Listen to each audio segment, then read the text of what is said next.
Bonjour à tous, je m'appelle Benoît Morier. Si vous êtes comme moi, probablement il y a 2 semaines, vous pensiez même pas que vous feriez jamais de votre vie un stream dans votre salon tout seul. Et les choses ont beaucoup changé. Alors, nos chers amis à Musique NB m'ont approché tout dernièrement et m'ont demandé si je voudrais bien faire un vidéoclip pour vous expliquer quelques conseils à suivre et quelques façons de faire pour faire justement un streaming sur Internet, particulièrement sur Facebook Live. Alors, dans les prochaines minutes, je vais vous expliquer un peu l'essentiel, les choses de base, comment on fait pour faire un stream. Aussi, je vais parler du différents équipements qu'on peut utiliser, que ce soit très minime, comme par exemple tout simplement votre laptop ou votre téléphone portable, ou encore si vous avez une interface, une carte audio à la maison, puis un micro ou deux, comment on pourrait faire pour agrémenter notre alimentation de cette façon-là. La première étape, vous l'avez deviné, c'est bel et bien le stream. Comment on fait pour prendre notre contenu qu'on est en train de filmer et de le mettre directement sur Facebook Live? Je vais vous montrer comment on fait avec un téléphone tout d'abord. Première chose qu'on veut faire, c'est on veut s'assurer que notre version de Facebook sur notre téléphone est à jour. Donc, s'il vous plaît, allez télécharger la version la plus récente. Ça va beaucoup vous aider pour les prochaines étapes. Ensuite, j'ai fait un screen grab ici de comment je fais. On veut se rendre directement à notre page d'artiste. Donc, pour moi, ma page d'artiste s'appelle Ben's Oatmeal Business. Et comme vous voyez, j'ai encerclé sur quoi il faut peser. Donc, c'est bien post. Si votre Facebook est en français, ça va être autre chose, mais c'est essentiellement les mêmes icônes. Ensuite, ça nous amène à un écran où on peut faire notre post et on a plusieurs options aussi. On peut soit prendre une photo ou quoi que ce soit, mettre une couleur de fond ou encore aller en direct. Donc, l'icône qui s'appelle Go Live avec une petite caméra rouge. On veut appuyer là-dessus et ça nous amène à une nouvelle fenêtre sur notre écran de téléphone où on voit toutes sortes de petites niaiseries sur le bas pour ajouter des dessins à notre Facebook, mais c'est sûr que probablement que vous allez vouloir éviter ça parce que ça fait pas très sérieux. Donc, vous pouvez appuyer sur la petite flèche qui pointe vers le bas que j'ai encerclée en rouge. Et puis ça va éliminer les petites niaiseries de dessin. Prochaine étape, et s'il vous plaît, n'oubliez pas cette étape, tournez votre caméra en mode paysage. C'est super important, ça donne une beaucoup meilleure qualité de visionnement, particulièrement pour les gens qui regardent sur leur télévision ou qui regardent sur leur ordinateur. Ça fait que la qualité de l'image est supérieure. Donc, ça donne ça au lieu. Et puis, quand on est prêt, on peut écrire une petite description de notre spectacle si on veut. Et ensuite, on appuie sur le bouton qui est à notre droite en bleu. Et c'est l'icône qui va nous permettre d'aller live. Donc, en appuyant sur le bouton bleu, on est live.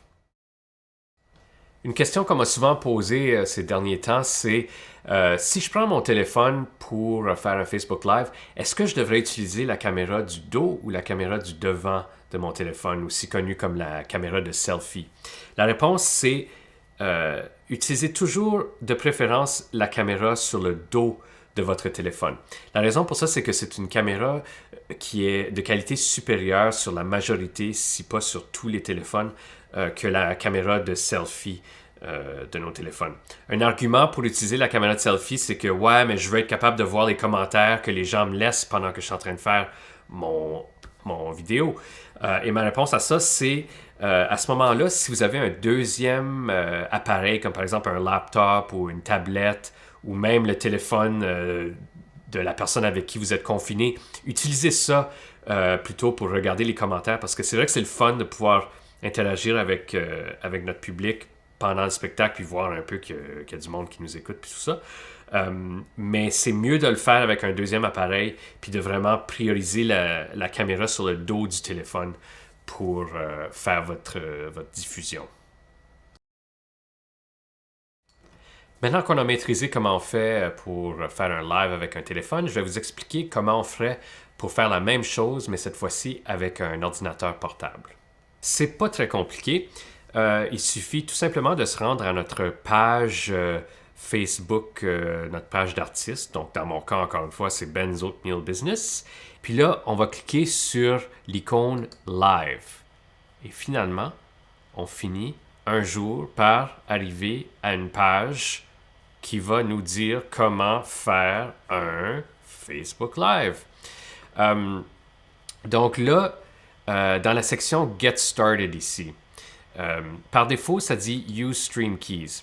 Stream Keys, ça c'est une autre affaire. Ça c'est vraiment pour les utilisateurs professionnels.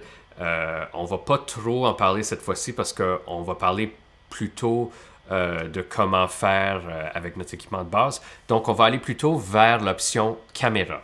Okay? Ça, ce que ça va faire, c'est que ça va prendre la caméra qui est sur notre ordinateur. Comme vous voyez, elle est dans le coin en bas à droite. Et on peut choisir ici dans la section Setup quelle caméra qu'on va prendre. Donc, dans notre cas, ça va être la caméra sur notre laptop. Ensuite, pour l'audio, soit qu'on prend l'audio carrément de notre laptop, ou encore si on a une interface de brancher, comme moi par exemple ici j'ai mon Zoom H6, je pourrais sélectionner le Zoom H6 pour, comme carte audio. D'accord? Et quand on est prêt, on peut mettre notre titre de notre vidéo ici, on peut mettre un descriptif de notre vidéo, et puis ensuite, quand on est prêt, on clique tout simplement sur Go Live et on est live.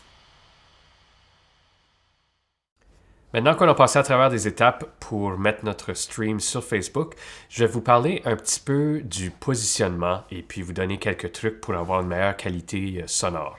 Alors déjà, mettez-vous quand même assez près de votre caméra ou du micro que vous allez utiliser parce que vous voulez avoir un bon ratio de ce que vous faites musicalement par rapport à la pièce où vous êtes. Alors, si vous êtes dans votre salon, puis que c'est grand, puis il y a un petit peu de réverbération dans la pièce, mettez-vous quand même assez proche de la caméra pour pas qu'on capte trop la réverbération. Un petit peu de son naturel, c'est quand même le fun. On sait qu'on est dans un salon, mais on veut avoir de la clarté dans le son parce que c'est ça qui va garder les gens intéressés puis ils vont pas se dire au bout de 2 minutes, bof, le son est pas bon, je vais passer à autre chose. C'est possible d'avoir un bon son, même avec seulement le micro sur votre téléphone. C'est toute une question de positionnement. Ce qui m'amène au point numéro 2, des tests. Il faut faire des tests avant de passer en ondes. La façon qu'on fait ça, on enregistre un bout de chanson, puis on réécoute. Même si on n'a pas des écouteurs fancy ou des speakers fancy, vous pouvez prendre n'importe quel écouteur que vous utilisez à tous les jours, puis écouter à votre chanson. Est-ce qu'on entend bien les instruments ou l'instrument, la voix? Est-ce qu'on entend beaucoup de la pièce? Si oui, peut-être qu'on est trop loin du micro ou de la caméra. Est-ce que la guitare est beaucoup trop forte par rapport à la voix? Si oui, ben il va peut-être falloir qu'on sorte nos skills artistiques puis qu'on modifie un peu notre façon de jouer pour que la voix puisse ressortir mieux. C'est super important parce que c'est ça qui va capter et puis conserver l'attention de notre auditoire. C'est si on a un bon son. Si c'est pas bon, ben les gens vont pas être super intéressés, même si votre musique est bonne, ils vont peut-être pas nécessairement rester puis écouter tout le concert. Si vous planifiez utiliser une interface audio, puis un micro, ou même 2 micros pour faire votre live stream, c'est super, ça va encore améliorer votre qualité de son. Toutefois, il faut quand même respecter quelques consignes. Si vous êtes seul avec par exemple, une guitare acoustique et que vous chantez, je vous recommanderais fortement de garder ça à un micro. Et puis, encore une fois, en faisant des tests, vous pouvez positionner le micro dans le sweet spot pour avoir le meilleur ratio de voix et de guitare, tout ça. Quand on commence à rentrer plusieurs micros dans l'équation, comme mettons un micro sur la guitare, un micro sur la voix, on peut commencer à avoir ce qu'on appelle des problèmes de phase. Et puis ça, c'est très difficile à régler soi-même. Bon, en studio, c'est une autre histoire parce qu'on a quelqu'un là qui peut nous aider, puis écouter, puis parfaitement aligner les micros. Si vous vous sentez à l'aise à le faire, faites-le. Mais souvent, quand on est tout seul comme ça, c'est peut-être pas le meilleur temps pour expérimenter. C'est vraiment le temps d'essayer d'avoir le meilleur son possible. Puis moi, je vous recommande fortement de garder ça. Oui, incorporer des micros si vous avez le luxe d'avoir des micros puis une interface chez vous. mais gardez ça quand même assez simple parce qu'on ne veut pas non plus que le côté technique de l'affaire vienne embrouiller notre esprit pendant qu'on essaye de faire une performance live. On ne veut pas constamment être en train de se demander « Ah, est-ce que le son est bon? Est-ce que tout fonctionne? » On veut quelque chose qui va certainement bien fonctionner, qui va nous donner le meilleur résultat possible, mais qui va rester dans la simplicité de la chose pour pas qu'on ait besoin de trop penser à 1000 choses à part faire une bonne performance et puis pas oublier nos paroles puis nos accords. La dernière chose que j'aimerais mentionner sur cette vidéo, c'est par rapport à la connexion Internet. Alors, si vous utilisez votre téléphone, c'est certain que vous allez utiliser le Wi-Fi pour vous connecter à votre routeur de votre maison. Alors, si c'est le cas et que vous avez une connexion 5G sur votre routeur, je vous conseille de favoriser cette connexion-là parce que c'est une connexion plus rapide que la connexion Wi-Fi normale, entre guillemets. Le seul hic avec la connexion 5G, c'est que la distance n'est pas aussi grande. Donc, il faut être un peu plus proche du routeur. Ce que je vous recommanderais, c'est pour votre live stream, s'il y a une façon de rapprocher votre routeur de l'endroit où vous allez filmer, faites-le parce que ça va faire une différence. On veut vraiment mettre toutes les chances de notre bord pour que la connexion soit la plus performante possible. C'est ça qui va nous donner la meilleure qualité d'image et la meilleure qualité de son. Si vous voyez que l'image est un peu embrouillée puis que le son sonne un petit peu digital ou numérique, c'est parce que les encodeurs sont en train de travailler fort avec peu de ce qu'on appelle le bandwidth. Donc, on veut vraiment mettre toutes les chances de notre bord, avoir la meilleure connexion Internet possible et puis se mettre le plus proche du routeur possible.